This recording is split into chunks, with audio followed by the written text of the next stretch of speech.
Call to order the regular Town Commission meeting of July 18th. Please rise for the Pledge of Allegiance to the flag. I pledge allegiance to the flag of the United States of America and to the republic for which it stands, one nation, under God, indivisible, with liberty and justice for all. Please call the roll. Mayor Tompeck, Here. Vice Mayor Kurzman, Yes. Commissioner Campo. Here. Commissioner Fender, Here. Commissioner Mayfield. Here. Okay, the first item we have is a proclamation for Sewalls Point Purple Heart Day proclamation. Would the town clerk please read the proclamation into the record? Sewalls Point Purple Heart Day. Whereas throughout our nation's history, America's men and women in uniform have demonstrated bravery and courage in the face of danger. And whereas the members of the United States Armed Forces have answered the call to duty with honor, decency, and selflessness. But the defense of freedom comes with great loss and sacrifice. And whereas many loyal and brave Americans who served in the wars of this nation have been killed or injured while performing their duties. And whereas those heroic servicemen and women have demonstrated their love and convictions in the people and freedoms of this country by enduring these tragedies and in many unfortunate cases by making the ultimate sacrifice. Whereas, per the United States Army regulation, the Purple Heart is awarded in the name of the President of the United States to any member of the Armed Forces of the United States who is wounded or killed in any action against an enemy of the United States or as a result of an act of any such enemy or opposing armed forces. Whereas on February 22nd, 1932, the Purple Heart was revived on the 200th anniversary of George Washington's birth out of respect for his memory and military achievements. Today, the Purple Heart is the oldest military decoration still awarded to members of the United States military. And whereas it is exceedingly fitting that we set aside a day to recognize the service and sacrifice of all recipients of the Purple Heart. And whereas the United States Congress, by House Joint Resolution 526, authorized and requested the President to proclaim the first week in August as National Purple Heart Week, and was subsequently designated as such by then President Ronald Reagan. Now, therefore, I, John Tompeck, Mayor of the town of Sewalls Point, call on all citizens to join in honoring Purple Heart recipients who have served and those who still serve our nation with distinction. I further call upon the citizens of the town of Sewalls Point to annually observe August 7th as National Purple Heart Day in honor of those heroic members of the United States military who, through their courageous deeds, have made the ultimate sacrifice in service to their community or who have been injured in the performance of service. Let us recognize and pay respect to the survivors of our fallen and injured heroes. The Town Commission of the Town of Sewalls Point declares that August 7th will be known as Purple Heart Day in Sewalls Point annually. Thank you very much. We're honored to have with us today State Commander Craig Wortham, formerly of the Army, Local Commander Ed Cilio, Air Force, and past Junior Vice Commander Bill McCaw from the Army as well. Thank you very much for coming, and if you'd like to say a few words, please feel free to do so.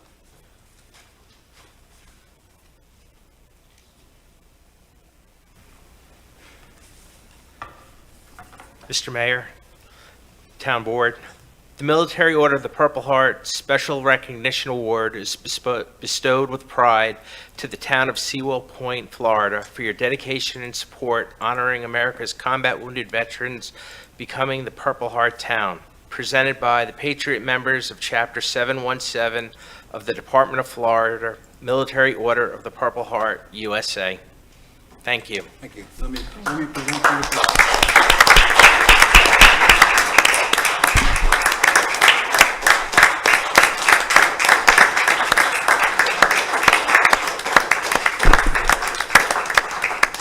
with thank you for this, and your town's name will go on our national website, and it will be recognized with the other towns, roads, cities, and entities that are recognized.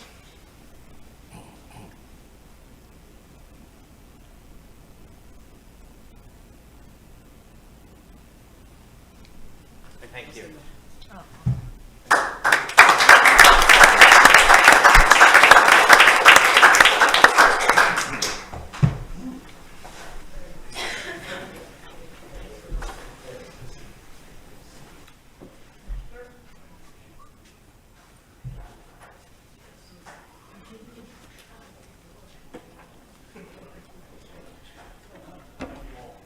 Very nice.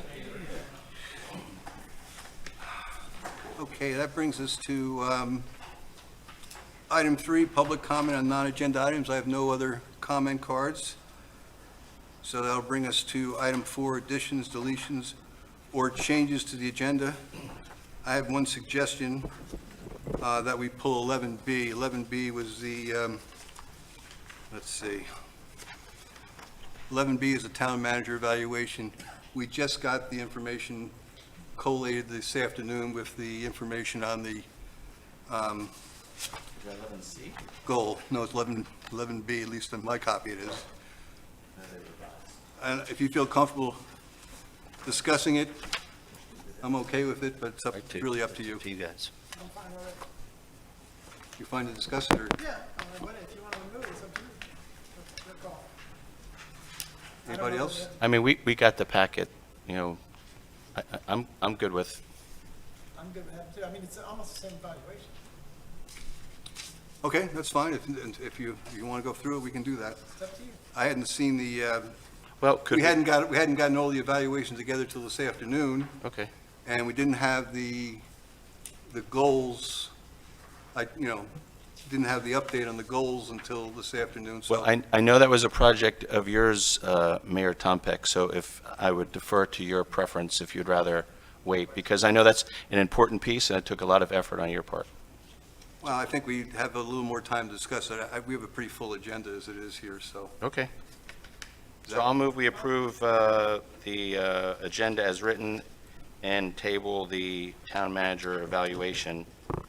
I have it as 11C, but I'll second. There's no B. There's no Excuse me, B. just a point of order, if I may, before you take the vote. Since we tabled at the LPA the ordinance involving the tree regulations, do you want to pull that off the agenda as well?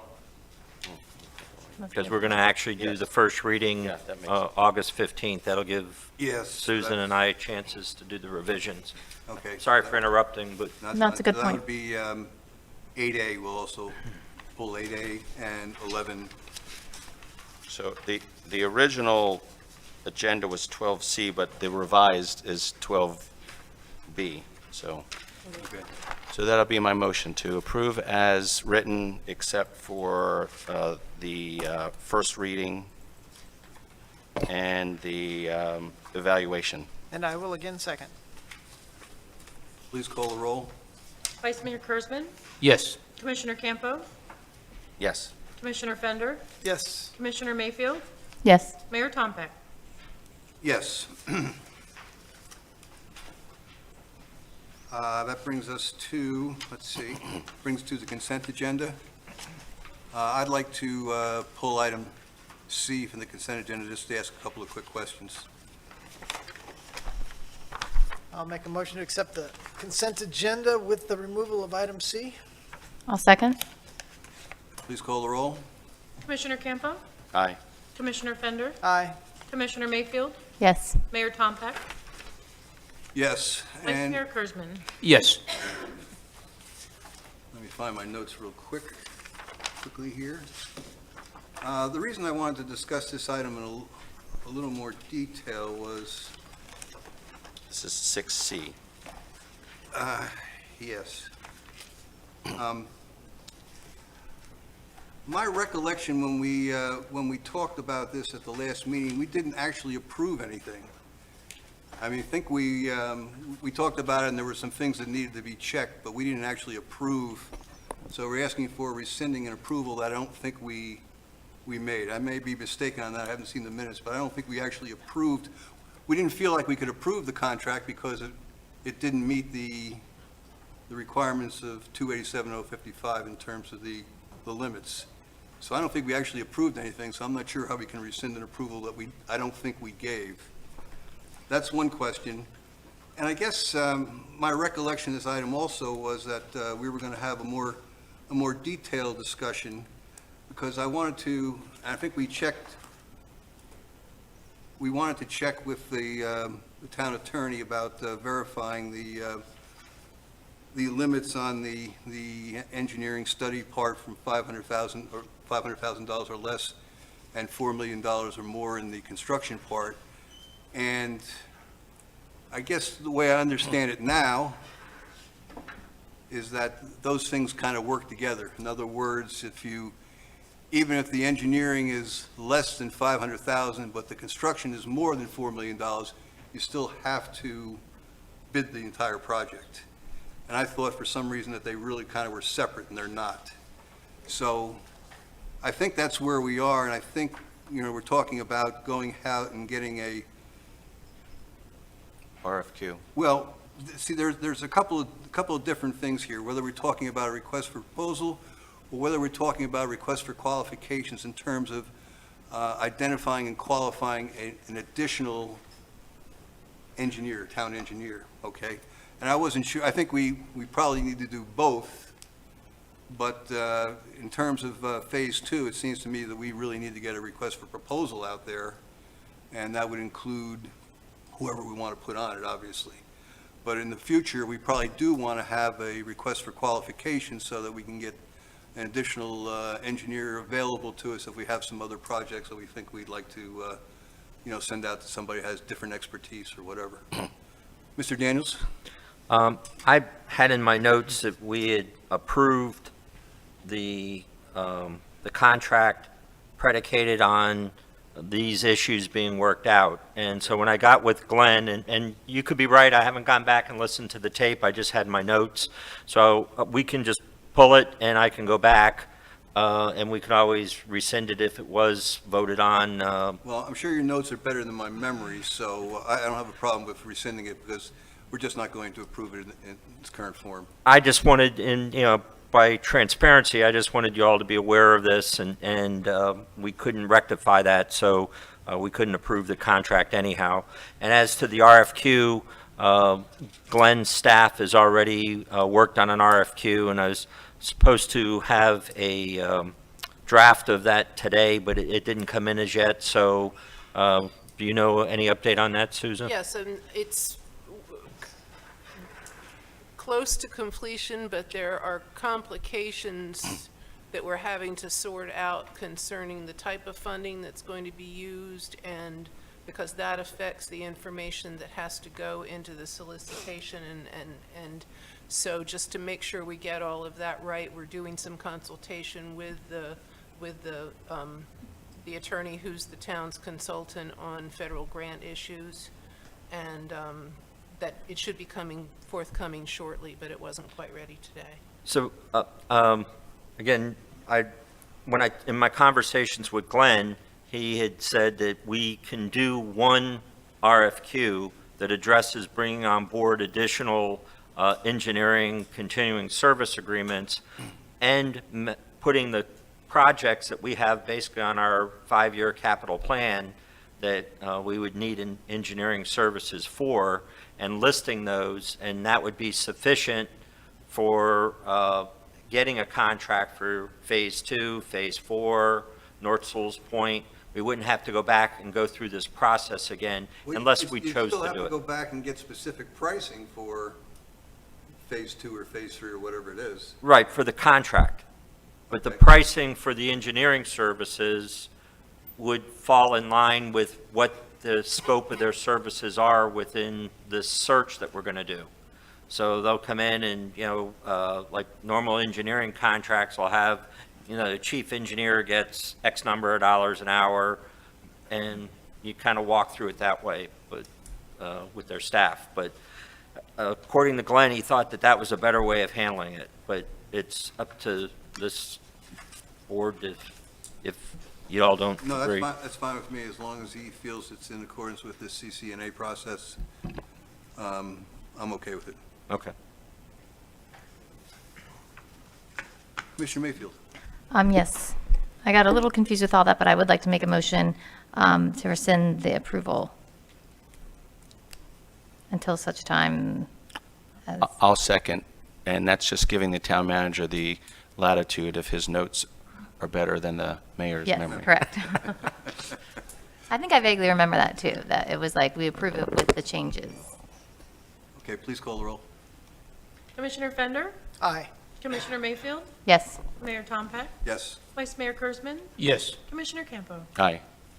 Did we approve the consent agenda other than that Yes. one item? Okay, okay. Okay, so that brings us down to 8B, ordinance number 450, height regulations. Town attorney, please read the ordinance title into the record.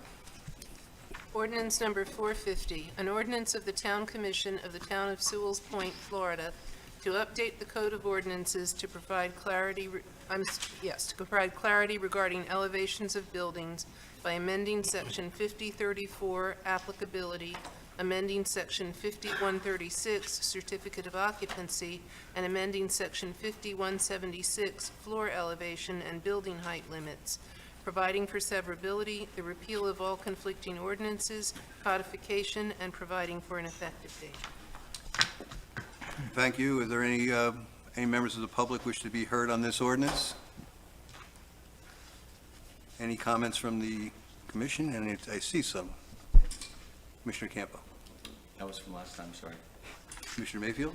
Yes, I just wanted, since this is coming from the LPA, I feel the same way. I support all of this, the three ordinances, but I support the increase to 30 feet, not 32, and that's why I'd vote no. I just want to make that clear.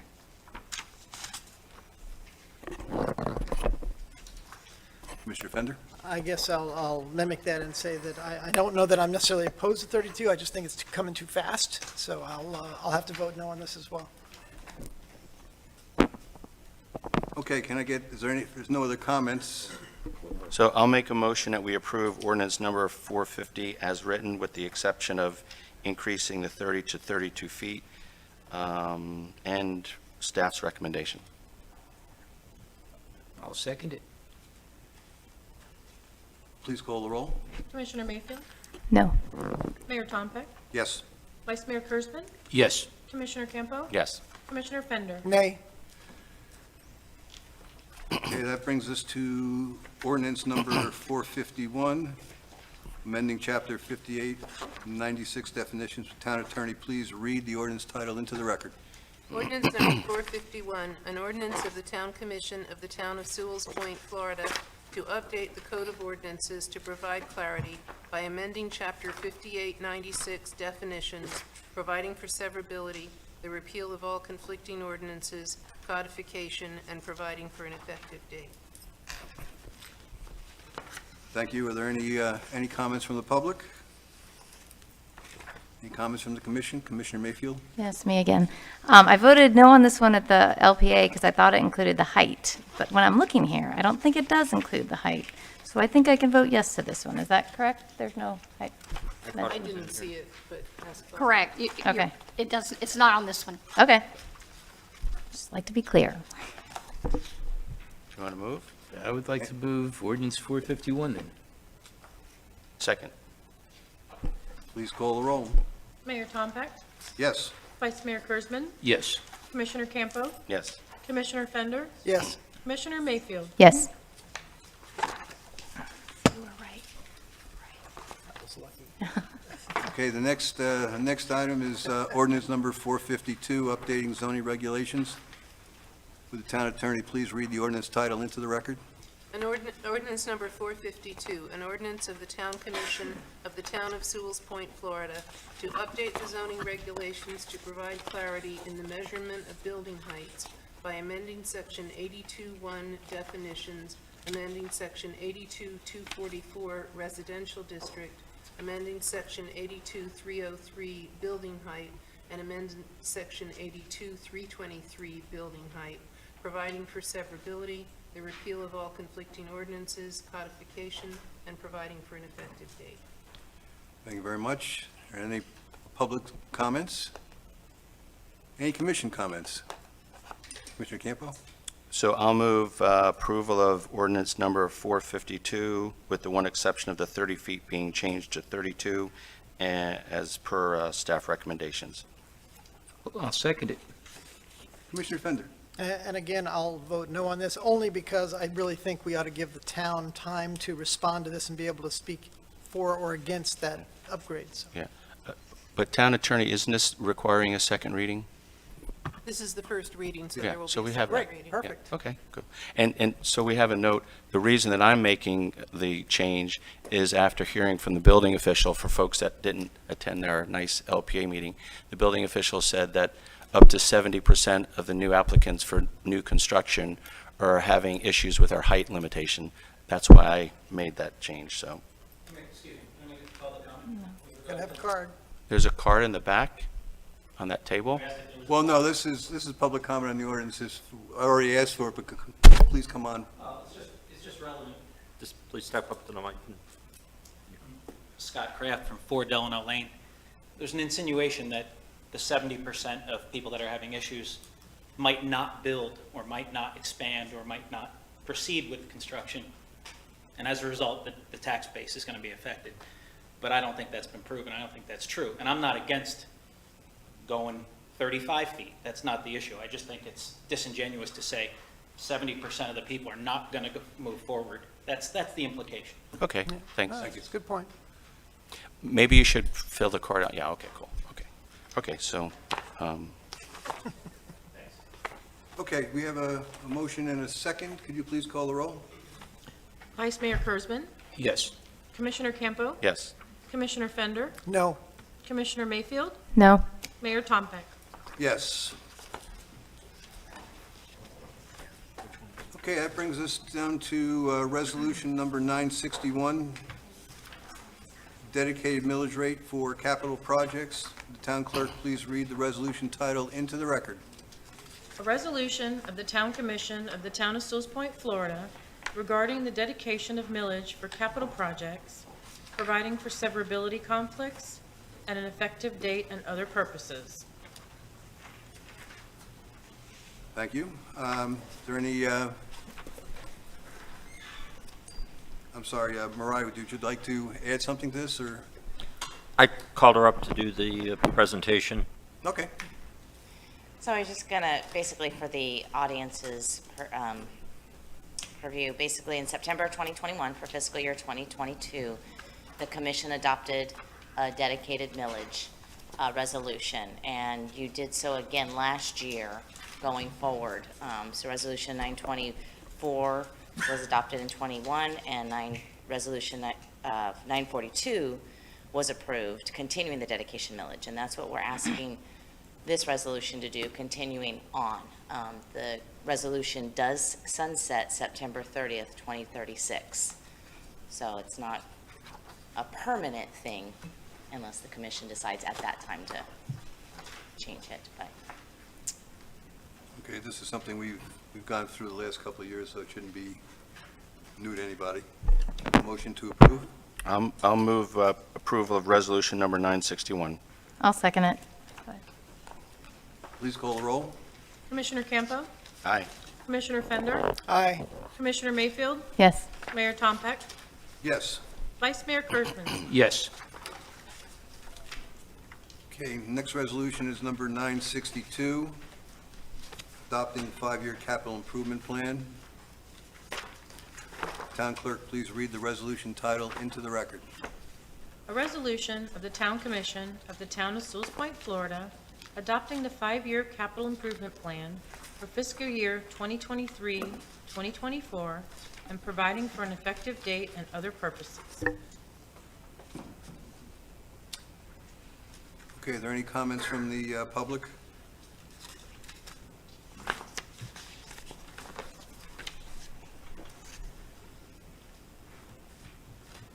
Good evening, Frank Titicus, 12 Cranes Nest I'd just like to point out on the 5-year plan, over the 5-year period of time, there's a $17,166,000 deficit to where the funding and the expenses don't match.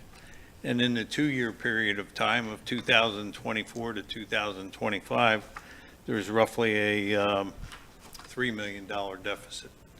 And so I would urge you to kind of take it back to the drawing boards and rework it. Thank you. Any commissioner comments? Commissioner Campo? Yeah, I want to hear that comment, because was this another workshop, or was it the meeting before this meeting that we went through this in detail? Yeah, last general meeting, right? Yeah. So I think that's a great point, and we want to be good stewards. We also want to be, have a vision and a game plan. A year ago this time, we were unaware of $9.4 million between the recent appropriation and the DEP money. We had 2 grants, so we're looking to make up that shortfall with the success that we've had with the grant writer and lobbyists and some friends from Tallahassee. So it's a wish list. It's a game plan. We're not tied to it, but we need to have a plan so that we can get the design and the engineer and the funding.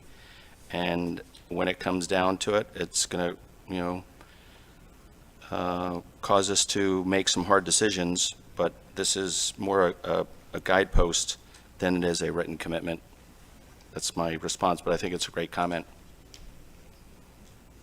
Commissioner Fender? And I would also reiterate that in that if it's not clear, the financial responsibility and stewardship of our town finances and our residents' tax dollars is probably our highest responsibility here. And so even if you saw numbers on a piece of paper, if it came down to spending money outside of the allocated ability of our ability to spend them, I think you would see things come to a pretty fast screeching halt. So I wouldn't get too concerned about that the plan doesn't, sometimes we shoot a little higher than we can achieve, but we also pull back very rapidly to make sure we stay within the budget constraints that we have before us.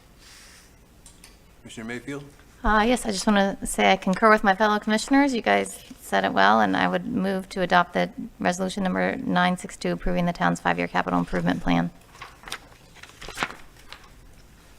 Can I get a second? I'll second. Any additional comments? Please call the roll. Commissioner Fender? Aye. Commissioner Campo? Aye. Commissioner Mayfield? Yes. Mayor Tompeck? Yes. Vice Mayor Kurzman? Yes. Okay, that brings us to old business.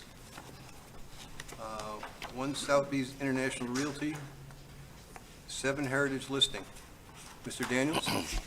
Yes, as you're aware, we went through the request for qualifications for real estate marketing services, and we had 2 firms, and the one that came in with the best presentation was one Sotheby's International, and Yara Bashor, and I forget your partner's name, so I apologize. Eric? Thank you. Sorry, Eric. Good evening, Mayor, Commissioners. Thank you for the opportunity to be here, and we are excited to be able to represent the town in the sale of this lot. We have had the opportunity to go back to it and take a better look at it, and we have a couple of questions. I just want to start out with, the 2 of them administrative are very easy. When I looked at the public records, the address needs to be assigned. We need an address. Right now, it's unassigned for purposes of selling it. I don't know if that's with the town's second. It's currently zoned as a municipality, zone 89. So we need to, at some point, change that to be residential. And then the third question, we have some questions regarding the tree. We saw, and I've spoken to Robert Daniels about that there is a restriction on the removal of this magnificent tree on the western side of the property. So Eric and I went onto the property and we measured it. And that's what the drawing that I drew. A little bit about me.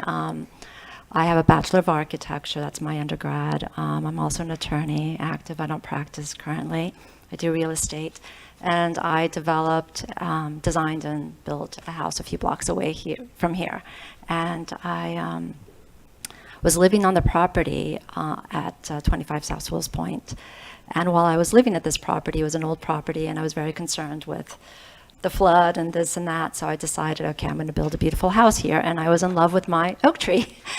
And I spent a lot of hours on my property. I was living there looking at this tree and figuring out how to build around it. And so I think it's a wonderful idea to do this. However, looking at this particular property and tree, I was really excited to hear that the theory behind it, let's save this property, but I think it's a little problematic in selling the property with this particular deed restriction. And I'm happy to answer questions as to why. So that's why I did this drawing, that it's 67 feet in from the road, it's 41 feet from the other. It's several clusters, it's not just one.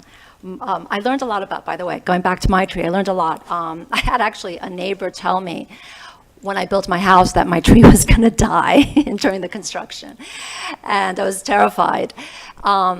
My garages don't have stem walls. They're just a shallow footing. So at least 85% of my roots remained intact. They were not cut. A couple roots were cut on the southwest. I watched as, you know, the forms were made into the ground and the concrete was poured. And even so, my tree suffered for a few months. And I took all the Spanish moss, I cut the dead branches, and even just a week ago, I cut some more dead branches that came about to lift it. So I've learned a lot about trees. So anyhow, we want to move forward with this. Eric's going to present the financial aspect of what we think this could sell for and what kind of buyer we would like for it. So I just wanted to kind of express my concerns about this particular deed restriction. Well, since you guys don't really know me, again, my name is Eric Pointer. I am currently the managing broker for the Sotheby's right across the street. So my background is in development and I have a building construction background. So actually, that's kind of how her and I actually ended up partnering up, is based on our experiences together. We have quite a bit, and that's why we're here today. We did look at the lot for sure, and we both have the same mindset of if we can save on any lot, and it doesn't matter if it's representing the city or not, we always try to keep the vegetation as neutral as possible, because we understand the value of why we all love living in Sewalls Point and in Florida. But looking at this lot, we realized that no matter how we sliced it, that this tree makes this lot just unbuildable, especially in the things that we've talked about, no matter what size of a house you put it on. So I pulled a whole bunch of different comps based on lot sizes and those kind of things. And if we allowed a differentiating factor from, again, removing this tree and doing something else with the other trees and maybe doing some other plant life to offset it, that the value of the lot, of course, exponentially jumps up. And so we've looked at between about $550,000 to about $650,000 for the lot itself, if we can actually make it buildable. If we don't make it buildable, and that's on an average house size of about 4,000 square feet, because most of the houses on that street are larger in nature. And definitely all the, you know, the facades of them all look, actually, you know, it's a really nice community over there. And what we want to make sure is we do the best that we can to, again, keep it intact as much as possible.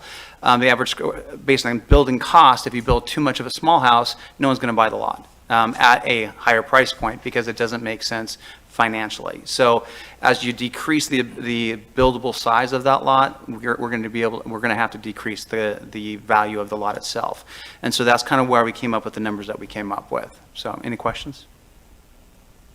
I don't think we have necessarily any questions, but you just opened Pandora's box. I mean, And I understand that. we went through this for months, talking about selling that lot, and the only way we get approval here among the commission was to agree to put in the deed restriction to save a tree.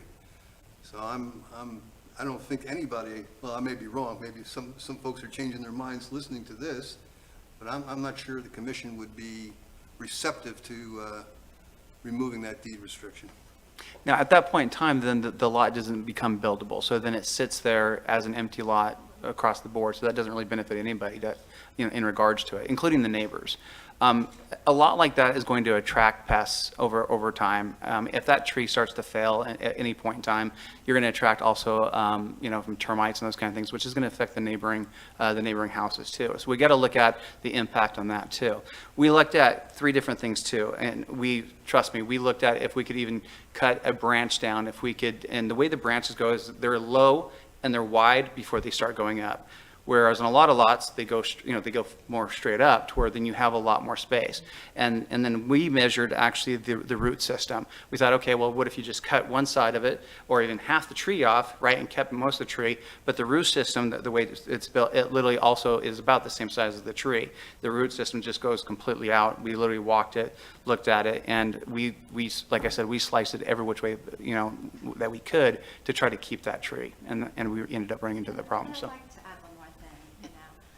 No, I understand. I understand that it does open up a Pandora's box, and I guess you do have competing interests. It would be ideal. I think when this was platted in 1985, that's when Heritage Place was platted. I looked at all the history. It was for the purpose of homes being built there, and just to be more specific, the average square footage of a home on that street is 2,800 square feet. And you have the smallest house is about 2,400, and the largest house is just slightly over 4,000 square feet.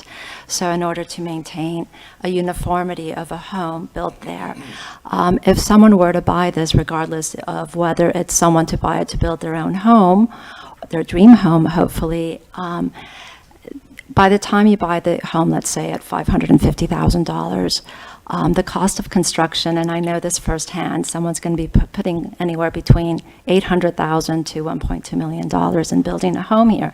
So you're looking at a property of $1.7 million. It is, listening to the budgetary objectives of this town, you want at least $500,000, $550,000. My building permit for my house was $35,000. So that went to the building city. So you have $35,000 there. Since this lot has not been developed, you would have also impact fees. I'm not sure what the impact fees are, $20,000, $30,000. So there's an additional $50,000 there. Plus, if a beautiful home is built there, you're going to have the millage rate. You're going to have the property taxes in the future. So I love my tree. I also am going to be planting on my own property another live oak where I removed some citrus trees, some mango trees. So I'm going to be planting another live oak on my property. There's many ways of mitigating, but I love the idea, the concept. I think I would request at least to reevaluate this property. Maybe we measured it, maybe I consider my opinion to be that of an expert with my background, but if you want to get another expert opinion who actually goes to the property, measures this tree, say, hey, can something actually be built on this property? But it makes our job very difficult because I'd like to get results for the town, get some money for the town. That's my objective. I love this town. I care about this town. I love trees, but I just want to be honest about this and tell you how it is. Thank you. Mr. Fender? Sure. So thanks so much, and I would agree. You must be an expert. I have to say I've watched your house being built, and not knowing anything about it, I often scratch my head going, wow, that tree is awfully close to that house, but God bless you for saving it. We watch it every day. So I would assume you'd be given the experience you've had just with that house, your house with that tree, much less your background, that you would have a unique perspective on different things you might consider to try on this property that you may have wanted to do on yours, but didn't because what it has become. I'm leaving all that up to the fact that I saw a design from James that someone had drafted that built a house around that tree. So that's point one, I'm sure you've seen it, maybe you haven't, and I'm sure you've also considered what you could build, as you just described, around the tree as it is there. I wonder if you've also... Wasn't that a smaller design, like 33,000 or 3,200 square feet as opposed to 4,000? Yeah, in retrospect, hearing this, I don't think anyone looked at the root system Yeah. as much as the canopy, and I think that might be what we're picking up here from experts who have been in the business. So, So then my next point of that, which was leading to, is in your consideration of all the things you've looked at on that property, is it possible to relocate the tree? I mean, I know it's huge, but It's not one tree, it's a cluster of tree, which is very different from my tree. My tree is one tree with, I think the diameter of my tree is maybe 5.5 feet, and my tree goes up. Yeah. It doesn't go this way. Yeah. You know, I also find, we measured it, so 67 feet in, approximately 40 feet from the side. And in my diagram, I show the buildable area with the setbacks. And even if you were to get variances to push, the property out here and there, it's quite, I find it difficult to build a proper home, even a 3,000 square foot home or a 3,200 square foot home. I would need to look at that drawing more carefully. I don't know if the architect actually did a tree survey. It's just a very exciting proposition to say, hey, we're going to preserve this tree and build around it, but I think it just requires more in-depth analysis as to really, can we do this? Because if I put it out there and it cannot be done, I can't represent to a buyer, hey, you can build a home. They're going to come back and say, no, we can't build a home here. We're not going to buy it. So I just want to best represent this town. We both want to represent this town. So it's just my opinion, looking at it, measuring it, looking at the other trees. There's, I call tree number 2, which is 41 feet in. On the other side, on the eastern side, you have 2 more trees. Those are beautiful trees as well. Right now, somebody could cut those. So it just requires a little further analysis, Well, just in my travels, somehow I bumped into a person who said he moves oak trees, which astonished me because that looks, that's an 11-foot by 17-foot front the cluster. clusters, yeah, there's several I clusters. Maybe guess one it's part of it could be incredibly done. expensive, but it would be interesting just to get a quote from him to see what it would take to move it to the back corner of that lot. There's a tree already in the back, in the middle back. Okay, I'm just going by your drawing. I don't see it there. There's in the back, the 25 foot down, because that's canopy, so yeah. No, I'm talking, to the, It looks like it could be potentially a 3-cluster system, based on, it's definitely deeper this way based on like the 2 or potentially 3 trees, but it does go pretty wide also on it. It's kind of like how she drew it, based on it's more elongated than anything. So I don't know that any tree removal company, without chopping it in half and then trying to remove that way, could do it, because most of the, the bigger, ones that come in and can actually scoop those and move those, it's what they call, it's a one-ball system. And you're right, there's some big machinery that can actually move some of these trees, but what I'm afraid of is that because it's not a potentially round ball like most of them are, and it's elongated, you'd almost have to cut it in half. And as soon as you start doing that, you're going to kill the tree one way, shape, or form, so. okay. Well, my only last comment is that I certainly understand your perspective, but I can say that there's a lot of people that have come up and stood at that podium and talked to us about why we should not sell this lot, right? So there'll be some people who are not in favor of you impacting that tree, Well, and the other thing too is when that area was developed, I mean, why didn't somebody buy that lot originally? It's for that exact, is that, Yeah. huh? It was. Well, no, but I mean, all these houses have been built for years. Well, I think the town bought it to protect the tree at some point in history. Probably, yeah. So, and I get it. I mean, I looked at that tree and I went, that's really cool. I could build it. I mean, we could do a tree house. I mean, that's the extent of it, but How much can you get a listing for that? not as much as we'd like, but. Yeah, no, it was purchased by the town in 1998. 98. And this was platted in 1985, so most of the houses were built after 1985. So, I mean, if you would like for us to do a little further research, I'm happy to do so. It is my recommendation that as a resident of this town, I believe that it does the best interest of the town is to get a little money for this. Nobody's using this property except the neighbors, the two neighbors. It's not conducive to a park. You're not going to park there. So I think it's in the best interest for it to be sold and for a beautiful home to be built there. My opinion. If we had a tree ordinance, we could have some mitigation plan here for removing that tree. Well, the current ordinance requires 8 trees on the lot. So, and if you are going to remove trees, yes, have new trees planted on, the perimeter. I was just being a wise guy. No, but I actually think it's a valid point, because the whole thing we've been talking about is the mitigation plan required. So if you're going to build a house there and you have these trees, a mitigation plan should be articulated. I mean, what, you're suggesting standing there now, just cutting it down? We've actually talked about adding other trees around it also. I mean, we want to offset, if we got rid of one big tree, we want to preserve as much as we can to implant additional requirement trees that, Sewalls Point would want. So we were fine with that based on the design. It was just, again, for it to be a buildable lot for anybody that's, willing to pay anything for it, right? Based on the root system and the canopy, you just couldn't do it. You definitely can't go 2-story for sure, and you'd have to definitely shrink it to have this like little itty bitty house, and it would probably be even offset based on the setback requirements, if that's even feasible at that time. But what we looked at was nobody's really going to invest that money to build a 2,400 square foot house on it. So. Yeah. Vice Mayor Kurzman. Yeah, and I've seen that tree quite a few times. I've gone back over and over to look at it, and I got to be honest. We bought that in 1998. That tree hasn't been maintained.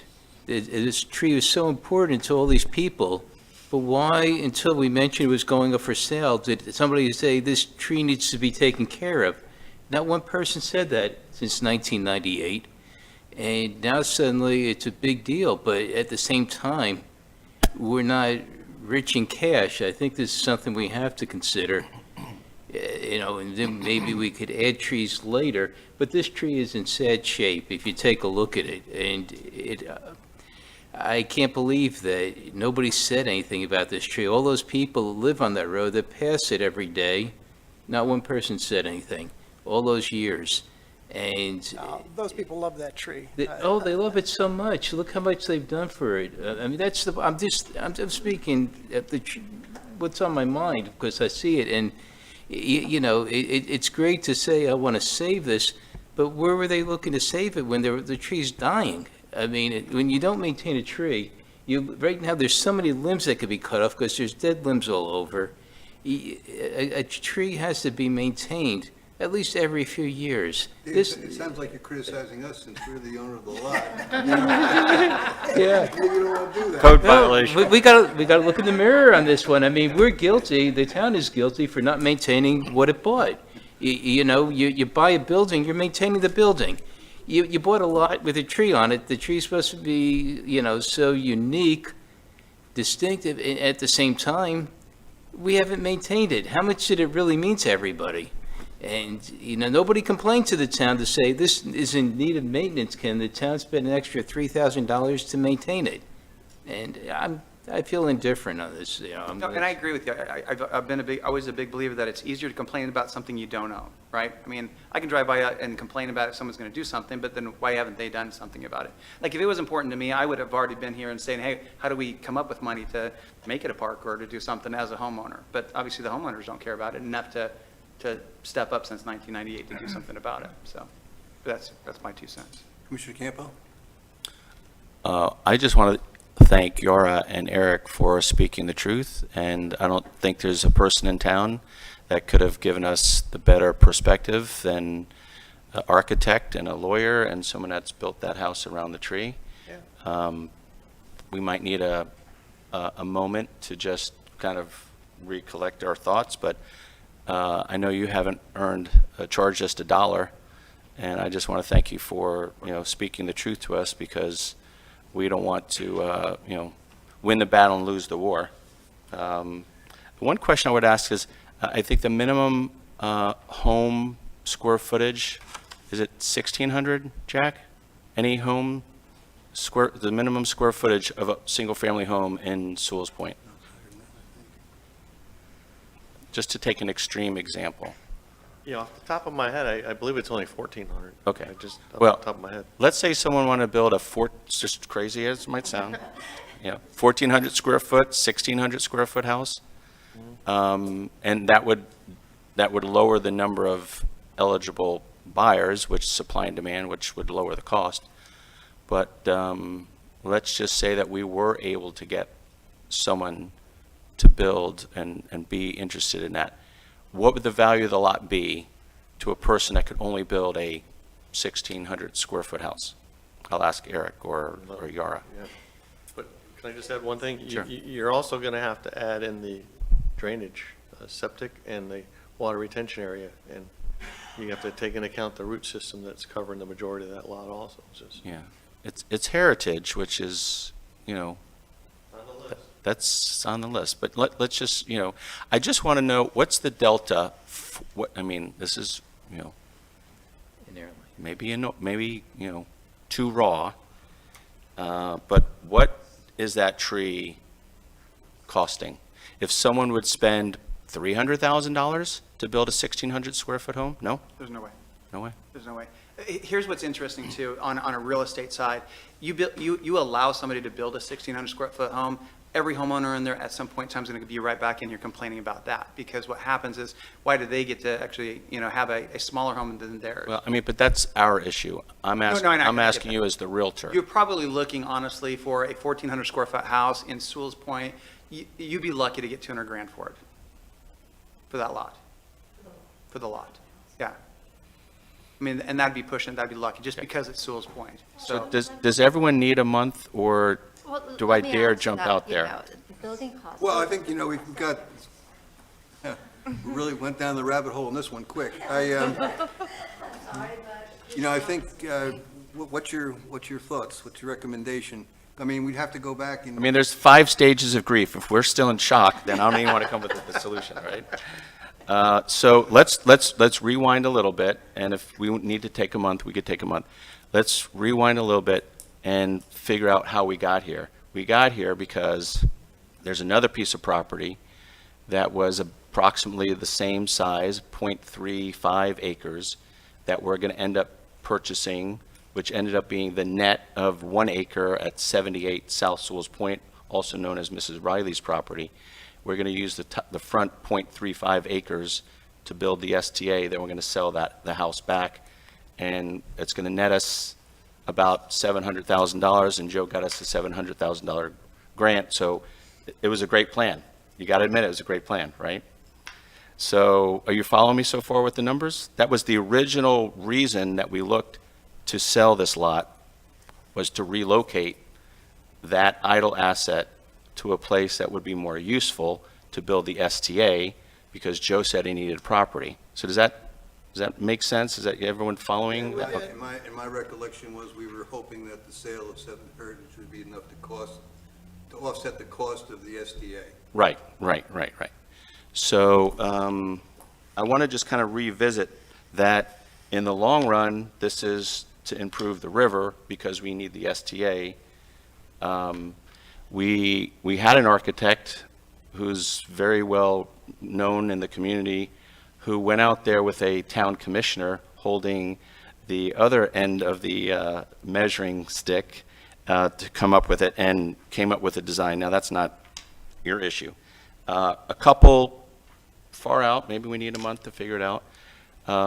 Let's talk to the people on that street and see who wants to buy it.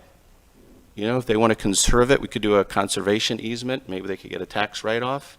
If they're so, pro, no build on that lot, let's, when it's our money, like Dave said before, when it's our money, they want us to set it aside. If they wanted to buy it and set it aside, maybe we wouldn't charge them $600,000. So that's one idea. The other idea is to sell the lot for full price with the ability to get rid of the tree, and the town would commit 20% of the proceeds to fund our tree mitigation. that we can use to improve the health of the canopy or to plant new trees throughout the community. So there's some ideas, you know, I know that this is a setback, but I just want to remind us that it was not us being greedy, it's just trying to, you know, be good stewards of both our finances and our property, and it's something that I hope we could continue to work on and hopefully, you know, speak, you know, with people that are talking the truth to us. So I just wanted to remind us that it's still a noble cause, if there's some way that we can pull a rabbit out of the hat, you know. It sounds like, well, I'm going to go through these comments first, but it sounds like what you're suggesting is maybe town manager come up with a list of options or recommendations. That's exactly what I was thinking, yes. Okay. Commissioner Mayfield. Yes, I was just going to say that when this initially came up, I was against the sale of it, even though I really do understand the intentions and why my fellow commissioners agreed on this. I think land is something we lack so much anywhere. This town has very minimal land, and land is valuable. Again, it felt a little bit like a liquidation of assets. Even though we have land, it's still an asset. But I do agree we need money for these projects, and I'm certainly the one who goes on and on about how important the projects are. And then I was very grateful that Commissioner Campbell went to the effort to try to come to a resolution to save the tree and build a house around that, so I really appreciated that. But given all that, I'm really just looking to the commissioners who are more pro this to lead the way, and I'm going to look to that. I'm not really. Pro this, pro what?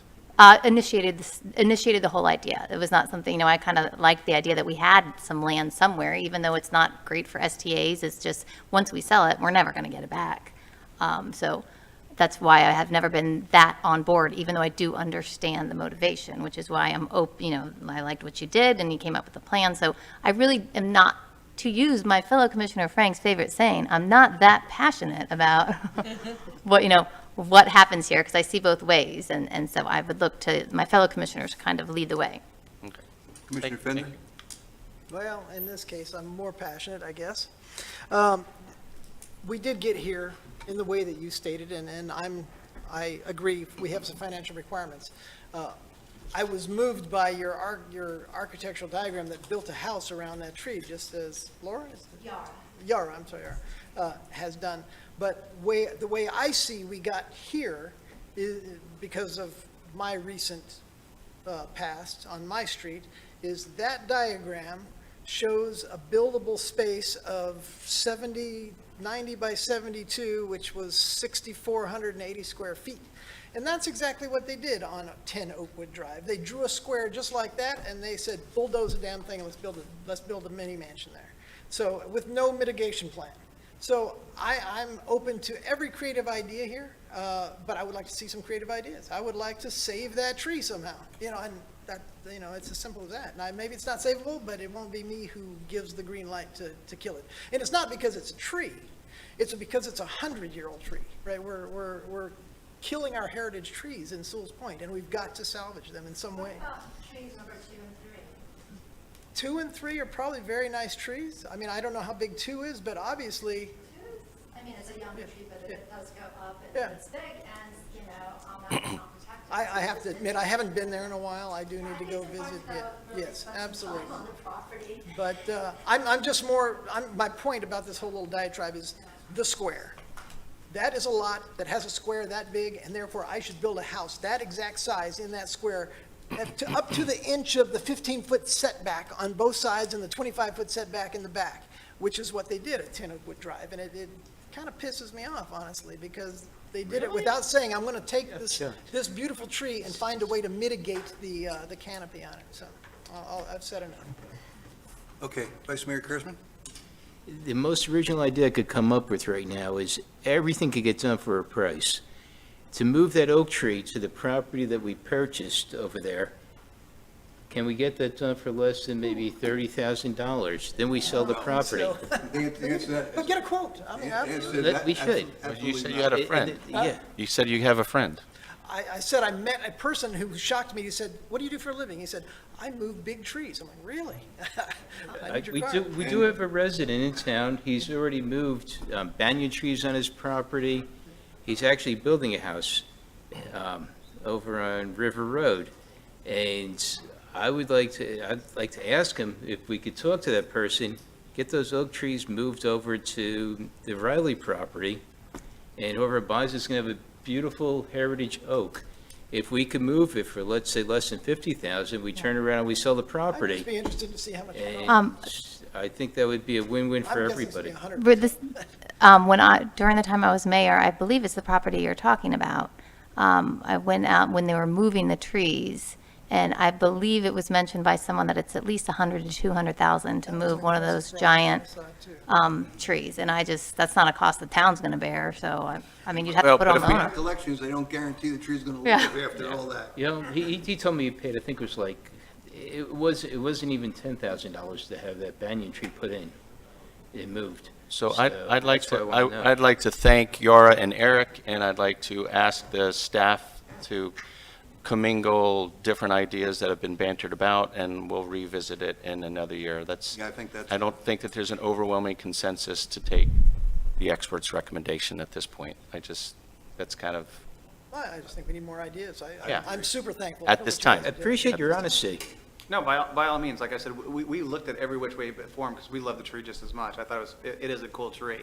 It's just the way that the tree's grown is what's caused the whole problem. About moving it, about building on the lot, about building around it. It obviously didn't cooperate with, the way it was supposed to grow, so. Didn't cooperate with our tree word. Exactly. It decided to grow out, not up, and that, doesn't make necessarily sense. And so either which way you look at it, the canopy goes out and then it goes up, and then, like I said, the base is just too wide, so. Mr. Daniels? I have no comment. Okay. That's the spirit. I did before, but. Okay, so I think where we're headed is, we're requesting staff to look a little deeper into this, make some recommendations, and obviously encourage the commissioners, if you've got any ideas, to forward them to Mr. Daniels for review, incorporation into a potential plan. How's that? Sounds good. You okay with Thank that? All you. we can do. Thank you Thank very you. much. Thanks, guys. thank you both. Thank you. Let's see, the next item is new business. I don't believe it's anything to do with trees, but we'll see. Preliminary millage rate adoption and final budget meeting schedule for FY '24. Two trees were knocked down just to print out all these documents, right? These were Australian Finance pines. Director is going to go ahead and explain this item. Good evening. Okay, so what we're asking the commission to do tonight is to adopt the preliminary millage rate of 3.27, and so that will go out in the taxpayer notices. That'll go out in the taxpayer notices. You won't be able to go up from that when we go into our budget hearings and our tentative millage hearing. It can always be lowered. So this is just by law, we have to get something out, to our property tax folks so they can send out the notices. Along with that, we are asking you to adopt or to basically schedule a budget workshop, and we've asked for August 15th. For that, we're going to present the preliminary budget to you. We've also asked to schedule a tentative millage rate and a budget hearing for Wednesday, September 6th at 6 p.m. Last year, the commission did do a Wednesday meeting because, once again, by law, we're not allowed to do our meetings the same time that the school board has their budget meetings or the county commissioners. And so September 5th is a date that they are having their meeting. So we're asking for September 6th to be the tentative meeting, and then to schedule the final millage and budget hearing on the regular meeting, September 19th at 6 p.m. Thank you. Commissioner Fender? Yeah, I was just going to say, thanks for all your hard work, but also I'm appreciative of the pie chart that's on the next page, which I think was at the request of someone, it might have been James, asked for a visual breakdown of how the tax is being applied. And actually, I was appreciative of this pie chart, but I actually thought we were getting a pie chart of the yellow area, the town of Sewalls Point's portion of what we're able to do with our piece of the tax budget. So I don't know if that's making too much work for you to add a secondary chart to this chart so that the townspeople know how their, how little of our subslice that we get to work with for capital projects. And then the third chart, which we've had in the past, which is where the town of Sewalls Point's millage rate fits in against all of the other millage rates of our sister communities around us, which, you know, my goal is to offset the angst of you know, the money we spend here, which is, you know, we're pretty frugal. So I'd like it to be clear to our constituents that we have some of the best tax rates on the Treasure Coast. So, and I don't want to word that in a directive. So I'm just saying it would be helpful if we had those two secondary charts without making too much work for you. I have already started working on the comparison from other municipalities and the tax dollars within the area, so I have already That chart started working exists, on by that. the way, and it's been published in the newsletter in the past, and it's, you know, it's over a number of years, you know, how the rates have gone up over time. And if you look in past newsletters, you'll see it there.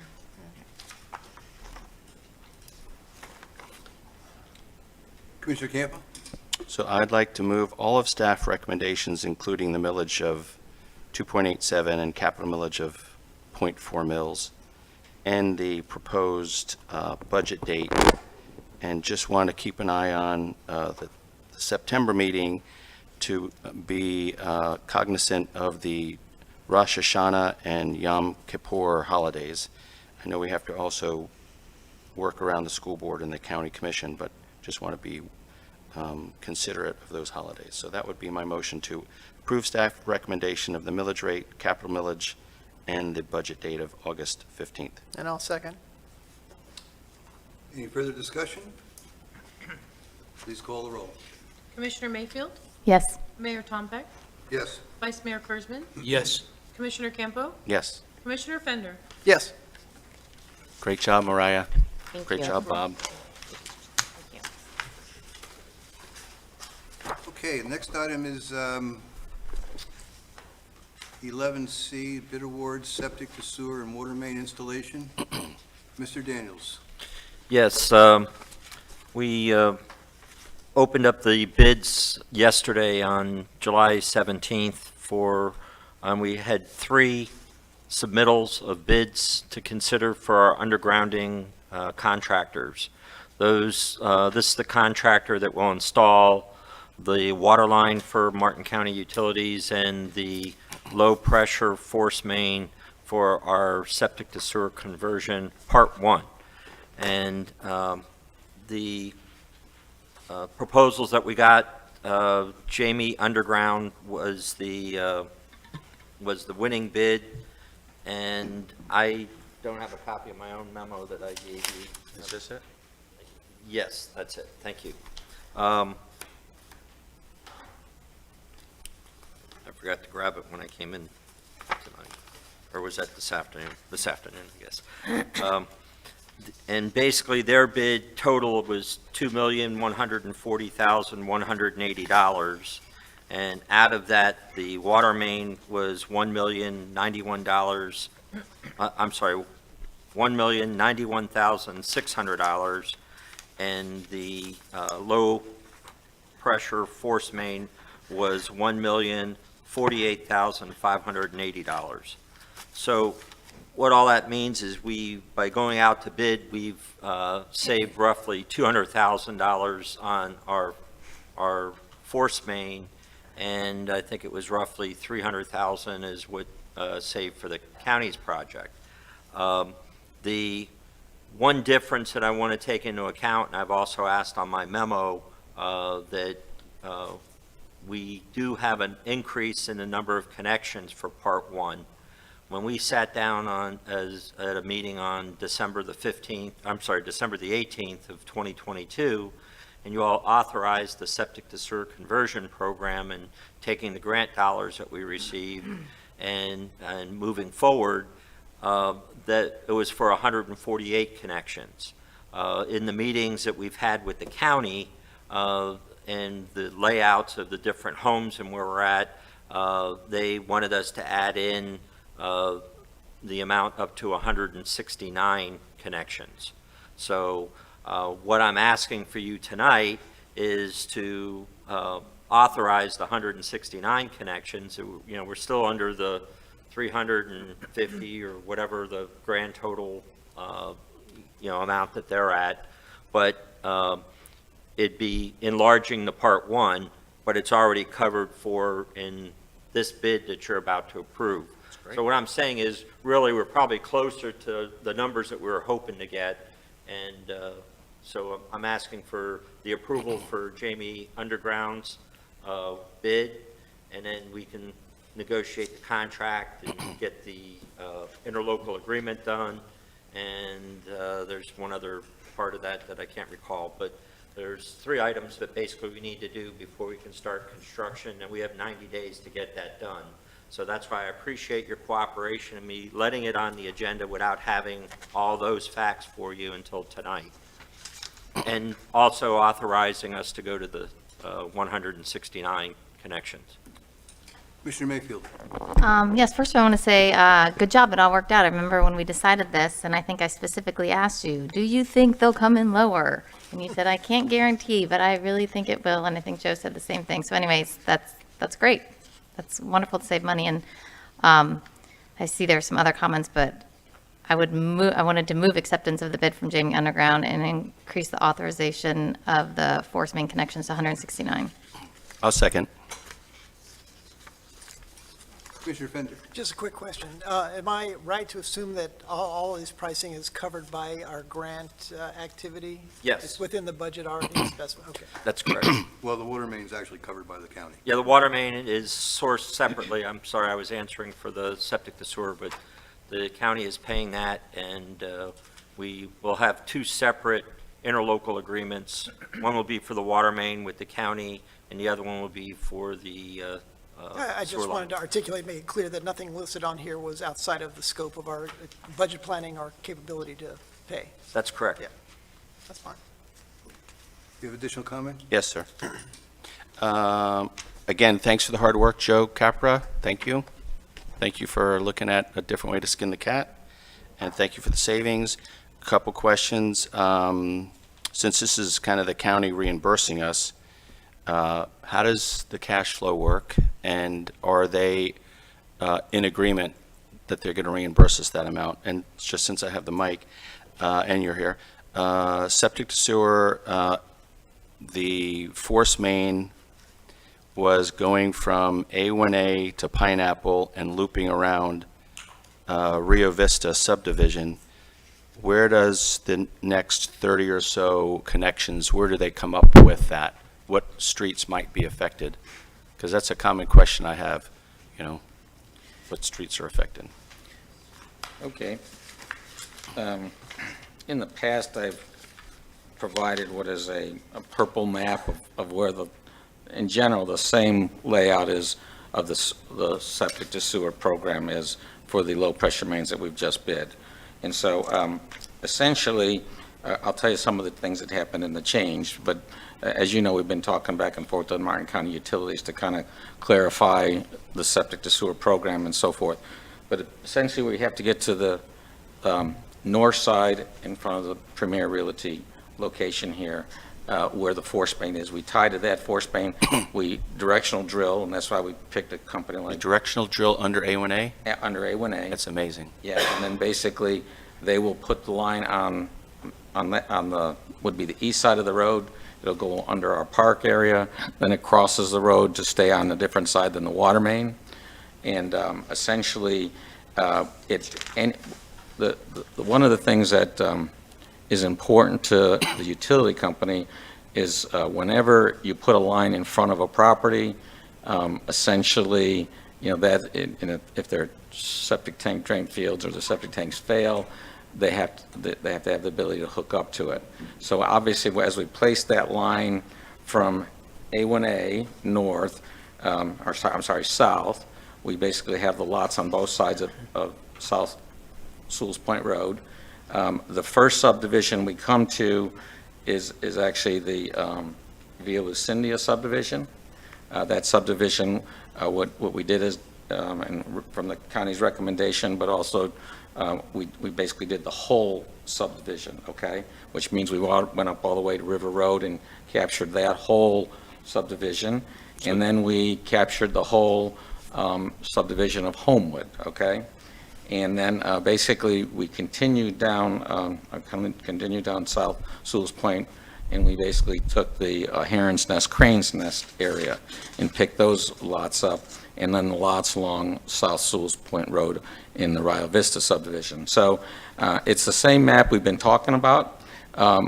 There's a couple things that we had to add. There's a couple lots behind the first set of lots that only have access through driveways. I think you'll find that happens in 50, 59, 55 South Sewalls Point Road, so we had to pick up some of those. And so essentially, that's where we got to the 169, okay? Essentially, what happens is, if you put the line there, we got to count it as a, so. I didn't hear you say Rio Vista, and Rio Vista was been in your previous conversations. Is that still in? Well, you remember that one of the things we have to do is consider gravity sewers when we exceed the 300. Rio Vista is one of the subdivisions that has existing gravity mains in there. We are servicing in the Rio Vista subdivision the lots along South Sewalls Point Road, which is where we're putting the low-pressure force main, as well as the Heron's Nest, Crane's Nest. Those are in the Rio Vista subdivision. So we are servicing those, and which are those are adjacent to the line, okay? But as you get up into Rio Vista at this point, we hopefully will be able to service them with low-pressure force mains, but I can't guarantee that the county will let me do that. So you're not going west of Sewalls Point Road in Rio Vista? No, we're just going, with the lots that are immediately adjacent to South Sewalls Point Road, yes, but we're not going up the road at this point. We're not going into the subdivision at this point. So was that taken off the drawing board when these streets were added on? No, they were the same. They were the same lots that we again. We're trying to kind of make it available. First of all, one of the things that we're trying to do is if there's already sewer mains there, dry sewer mains, we know they need to be repaired. But if they're there and we can rehabilitate them, that's a lot cheaper than tearing the whole road up if we have to go to gravity. And so therefore, we're trying to save those until we know what the county's position will be when we get to the 300 number, okay?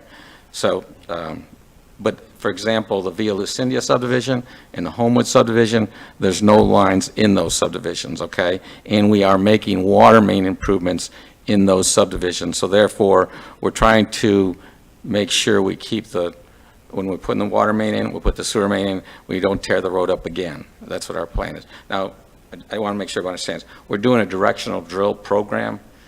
Everything will be drilled underground. So everything will be similar to what we did in North Sewalls Point. And so one of the things that, to remind everybody, Jamie Underground did all of North Sewalls Point for us. And they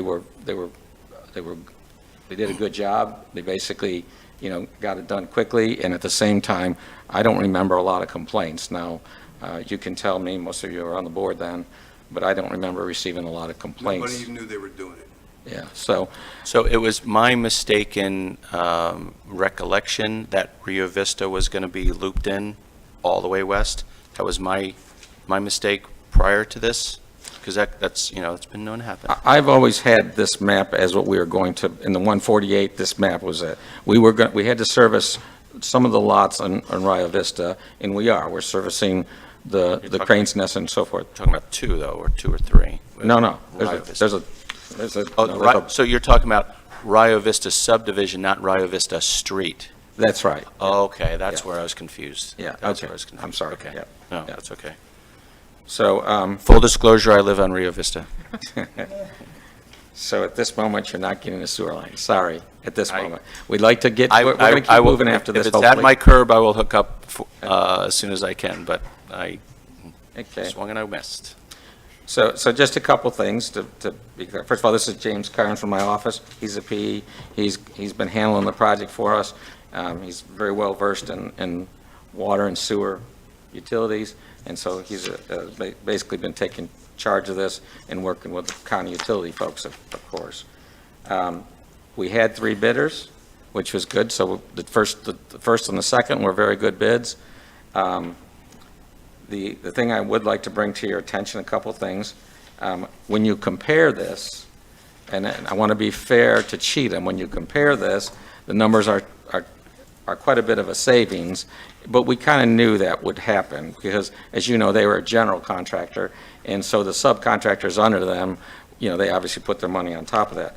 But to be, if you go, and this will not be the final number, but if you compare the number we did get for the same work in the past, we actually saved for the county on the water system about $435,000. Now, that's, don't get me wrong, they may not be that big of a savings, but I wanted you to know it was a little more than the 200 and the 300,000 here. It's a significant savings. And the septic to sewer is about 150,000, okay? So I just want you, when you compare the two numbers, and I want to make sure somebody's going to say, well, we looked at the numbers and this is what they were. So that's what they bid. Now, I will tell you, we are in the process of working with Martin County Utilities. They've given us comments. They still have to permit this, which we don't think that's going to be a problem. They also have to sign the interlocal agreement. I've spoken to the folks today, Sam Emerson, as well as the two gentlemen that work with us on this, Leo Rapetti and Jeremy Covey. And, you know, they're happy, of course, because their number came down quite a bit. So they're happy about that. So bottom line, we will have to do the interlocal agreements. There'll be two of them, one for water and one for sewer, just like we did last time. Basically, the way it'll work is we have to build it, and then we have to pay the contractor, and then we have to ask the county utility for reimbursement. It'll be the same thing that we do with DEP for the grant money, okay? So we are still, we're not going to start this work until we, first of all, have the interlocal agreement for water with the county, so that we know that they're going to give us the money, which they've told us they will, okay? At the same time, we're not going to do anything until we get the sewer grant in place, the low-pressure force main, with the DEP, which is in process, but we obviously need to see the signed contract with them.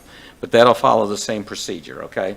It's similar to the procedure we're doing here on the commercial, which, by the way, we're ahead of time on that service there. They are getting put in place, so we're happy the way that one is moving along. So in general, we've found some savings. I'm sure there'll be some items that we will need some adjustments to, because that's just the way it works with this. But we're comfortable that it'll be all directional drilled.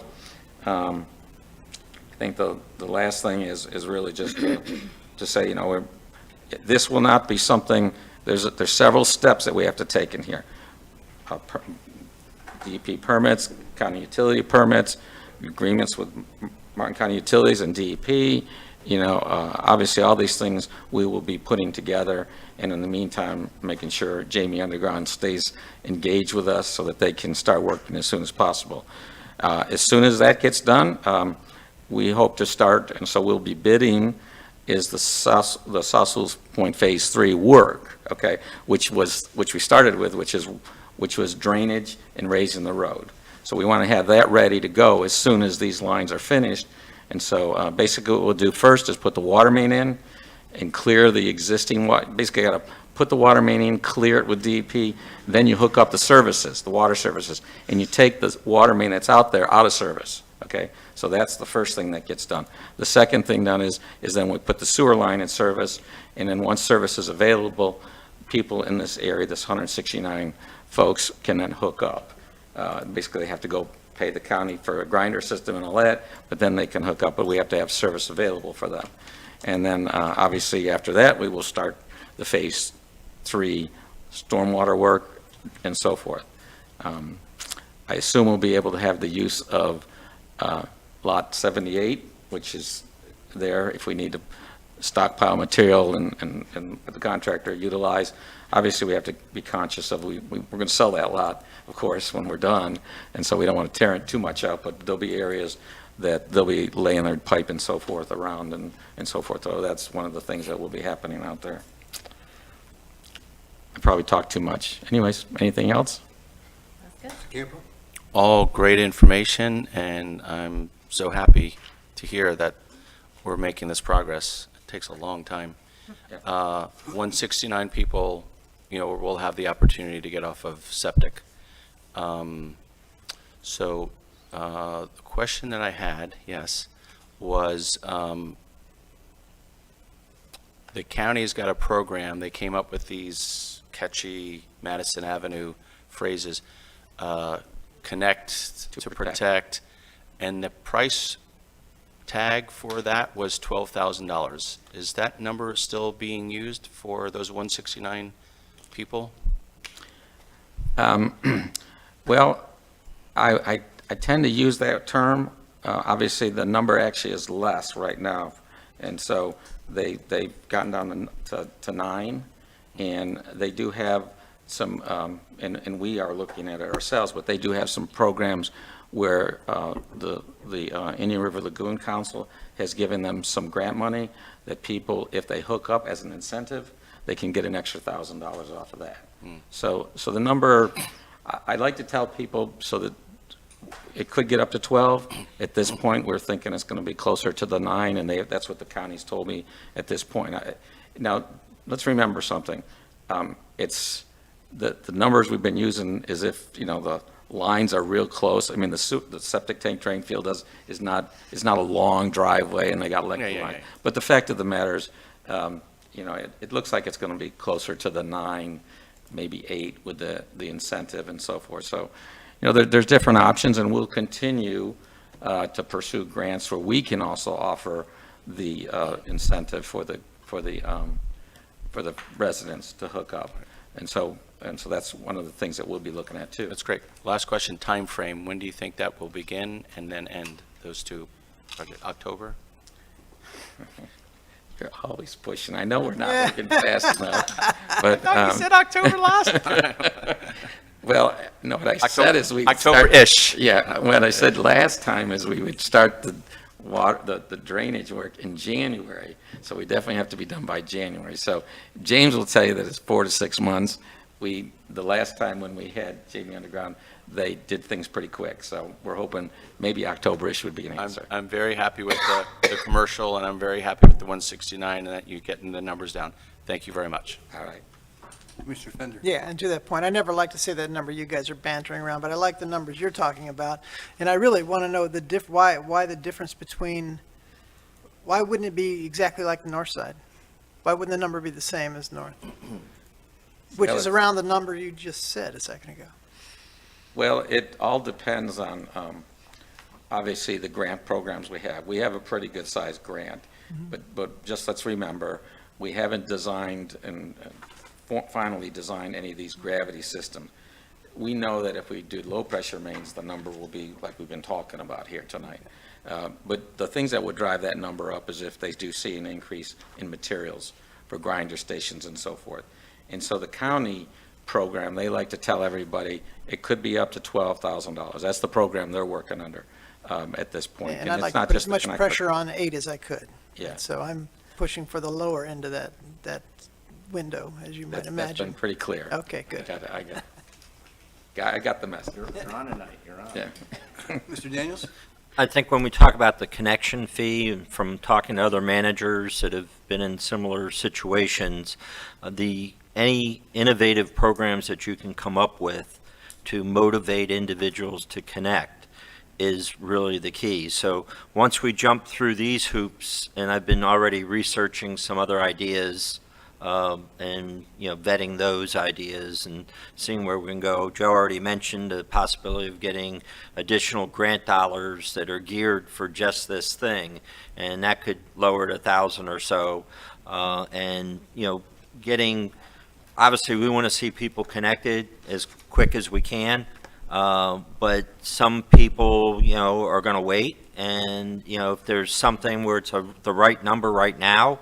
I've had some people from North Point saying they wish they would have taken advantage of the incentives that we offered before. And so I think that's going to be important in getting that word out, and also trying to find other ways that we can bring that dollar amount down. But there is a difference too when you look at lot size where they have to go connect to. So even the county will tell you that they can't give you an exact borderline number that's going to be every single house. They can give you an approximate number, and every house is a little bit different. Thank you. Can I get a motion to? I think we already did that, yeah. Oh, we already did? Okay. Please call the roll. Vice Mayor Kurzman, Yes. Commissioner Campo. Commissioner Fender. Aye. Commissioner Mayfield. Yes. Mayor Tompak. Yes. Okay, that brings us to item 12, discussion, presentation of House Bill 1379. Frank Tadikis, please come forward. Sorry we made you wait so long. No,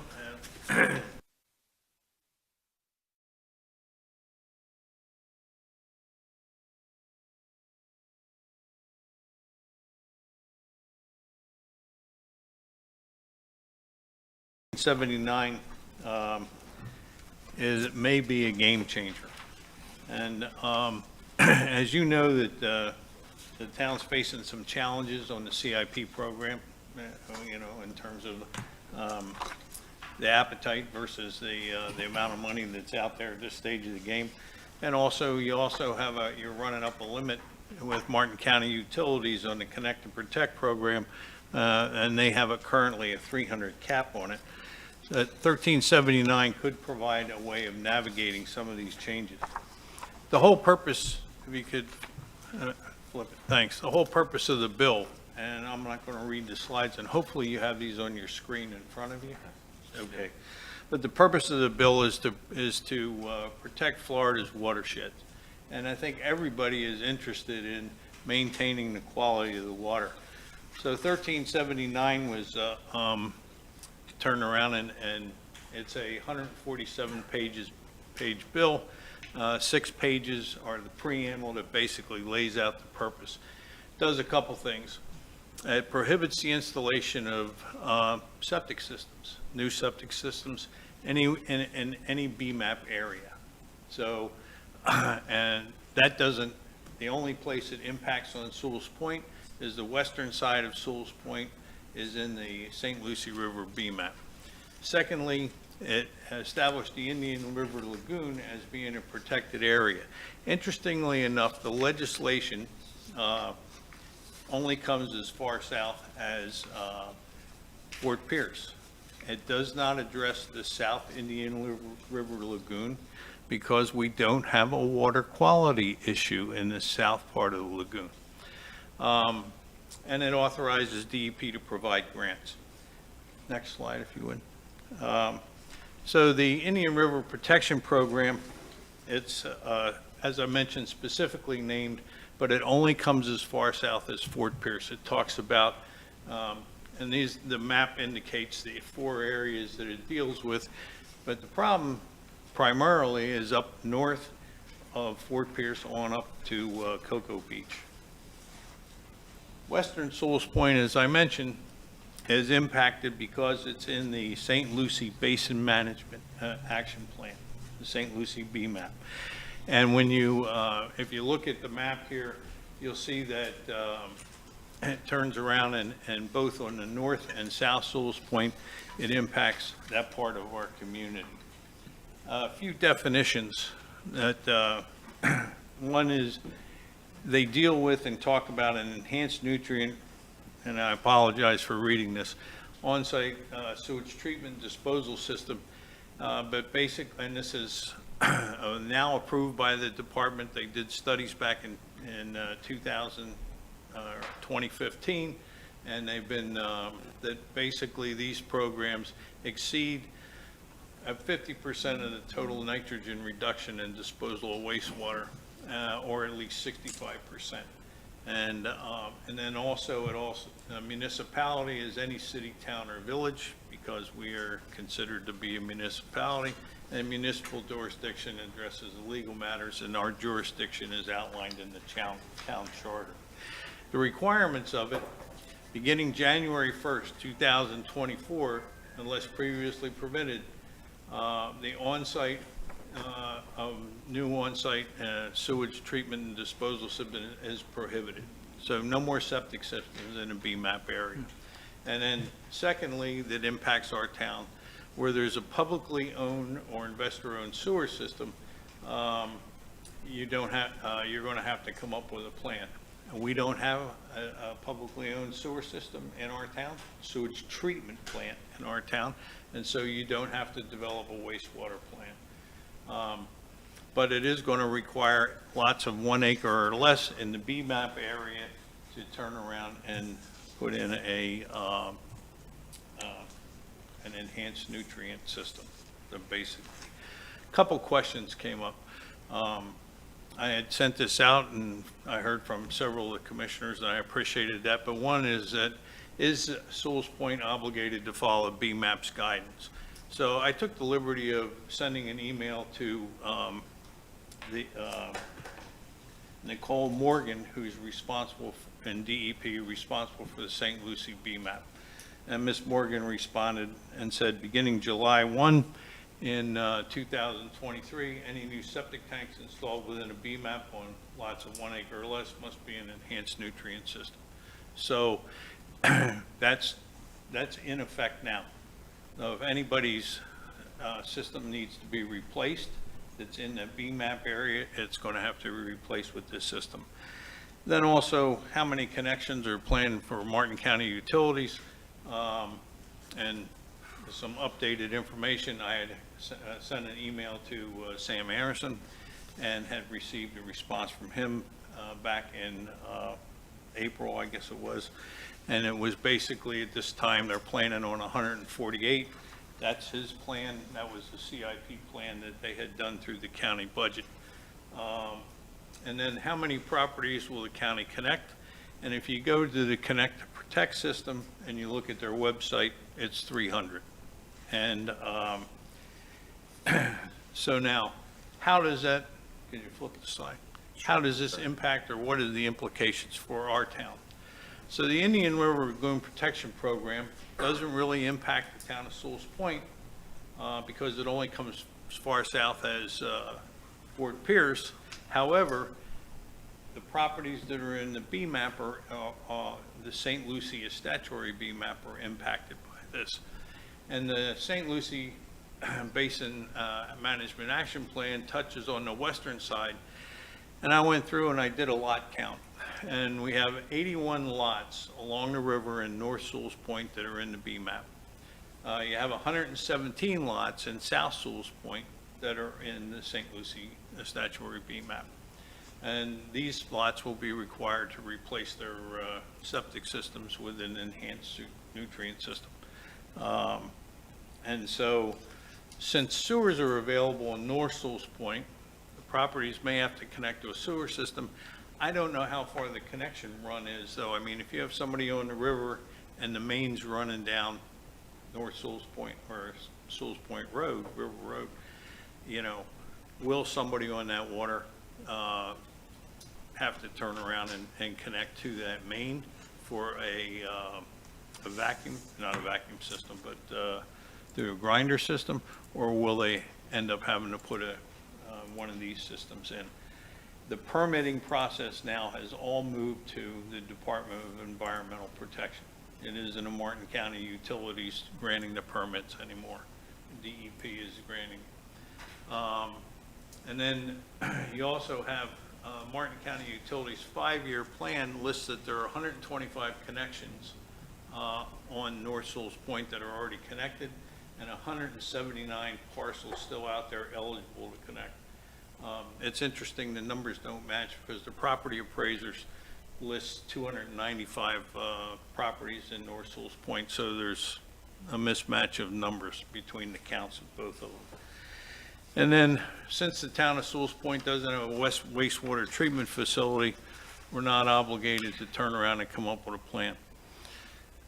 So, suggestions, I mean, you all are the final arbiters and deciders of this, but a couple suggestions. Number one, make it easy, comply with the law, which we're going to do.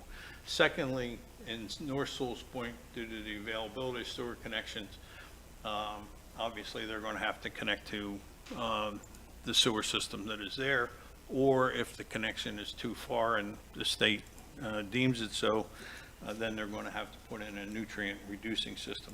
In South Sewalls Point, any septic system on the St. Lucie BMAP that requires replacement ought to put in an enhanced nutrient system as per the law. And it really doesn't require running any sewer mains all the way up on River Road into the north properties there. Secondly, I would suggest that you complete the grinder system for the 210 homes that are currently along South Sewalls Point Road. And you do a property count.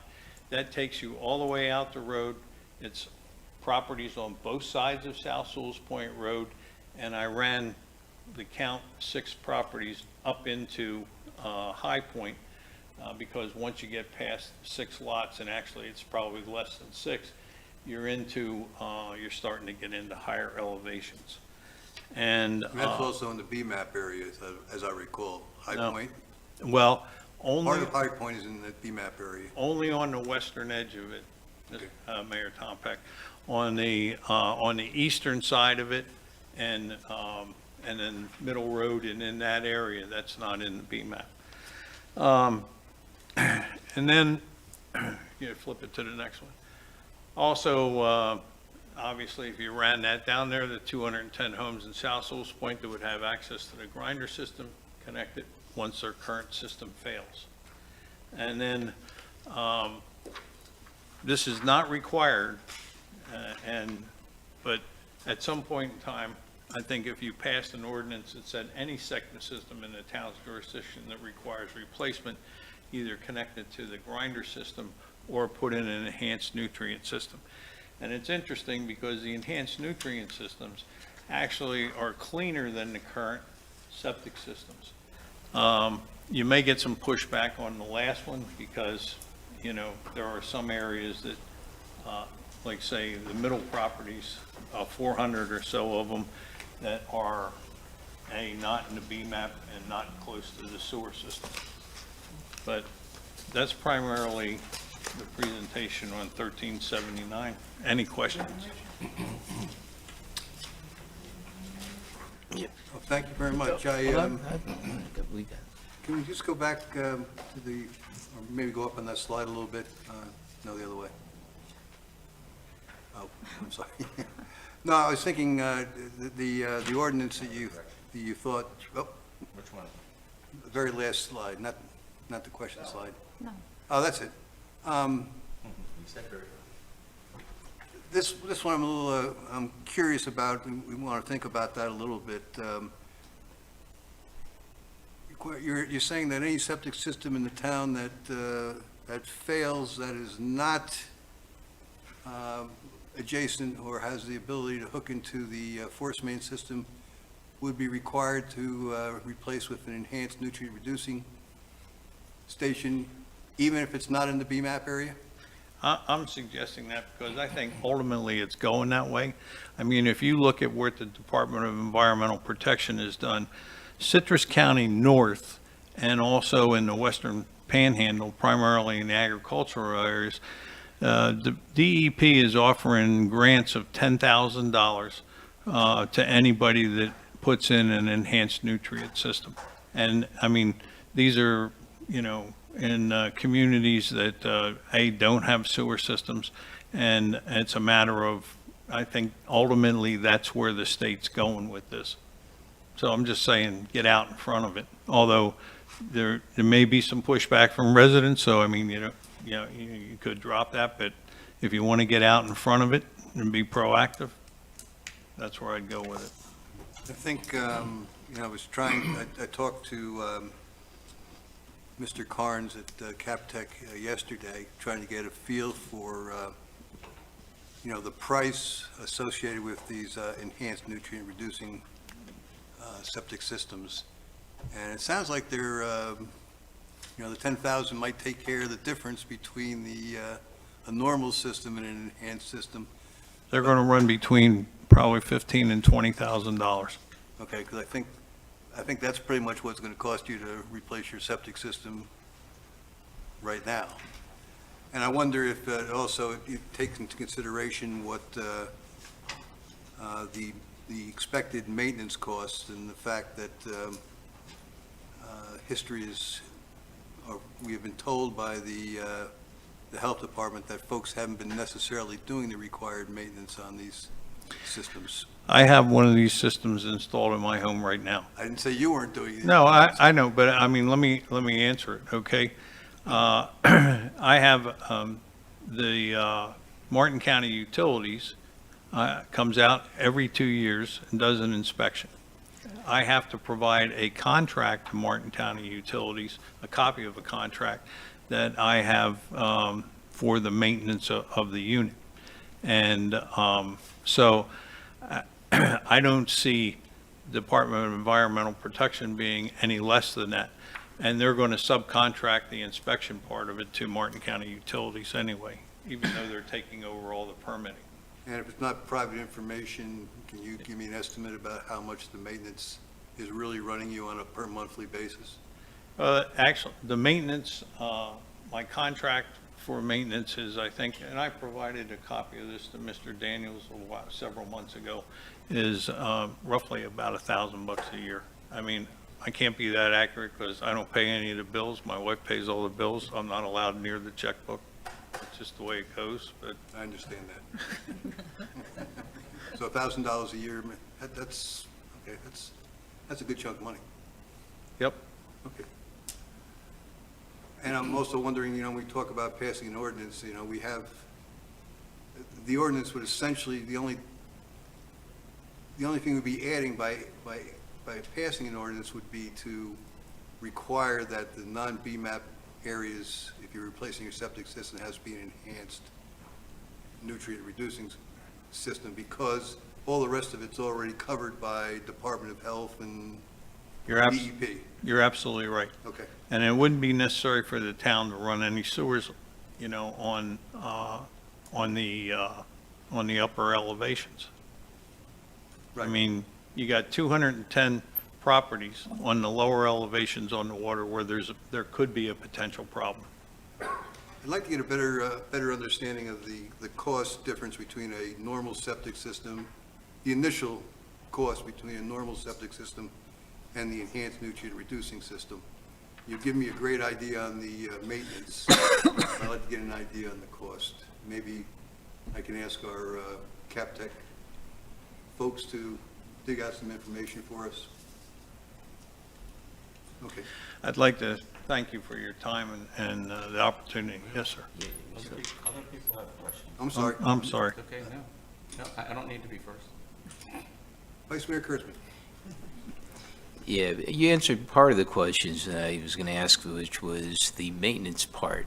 But would the price go down, let's say 60 to 100 people wind up getting these systems? I've always been interested in this. And would the price go down because now they're in here and it's not multiple trips, it's one trip, and they could inspect, I guess, all 60 or 50 tanks? Is that something you would know? I don't know. I can't really answer that. All I know is, the contract that I have with Advanced Septic, they come out twice a year, check the system out, and make sure it's okay, and then they fill out some paperwork, and I think they file that paperwork with the county so that county knows that it's being done. But, I mean, it would make sense. It's like, this is, to me, it's kind of like Halloween in an apartment building versus a suburban neighborhood. You can certainly pull in a lot more candy by going door to door and then jumping on the elevator and hitting a bunch of apartments than you can when walking around a neighborhood. Yeah, because when I was looking into it at the time, they told me maintenance, and this is going back 5 years ago, at that time, if you're able to get a bunch of people participating or homes participating, it would be maybe a couple $100 a year. So it's a big difference between a couple hundred and 1,000. So that's why I was curious on that. The other thing is that would worry me is suddenly they do put in the sewer line, and they're going to put, let's say they go into the, whether it be vacuum or gravity. Does that mean that if my system goes, will they force me to vacate my system and now force me to hook into sewer? That's the only thing that would bother me if I want to make that kind of investment. I want to make sure that the health department stands behind me and will not force me to hook up to sewer if I were to do that. That's going to be one of the questions I would have. Well, Commissioner Kurzman, there would be no reason to run a sewer line in a neighborhood that has, in the BMAP area. That's what I'm saying is, I mean, this is a way out of dealing with some of that. And so if you have a system, and these systems last anywhere between 25 and 40 years in terms of what I've read. If you have a system out there along those lines, and it fails 25 years from now, ours has been in 15 years. And so say 10 years from now it fails. Well, 10 years from now, if it fails, because I live on Crane's Nest, I would have to hook up to the sewer system. I'd have to hook up to a grinder system. But if I was living up on River Road, on the west side of River Road, and it failed, I would replace it.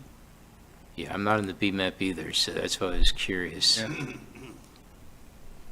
Thank you, sir. I appreciate all the research. Mr. Campo?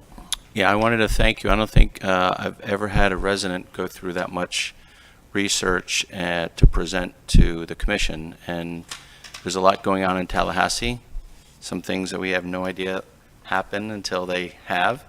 And to have the research that you put together for us is very useful. So I appreciate you spending all the time on that.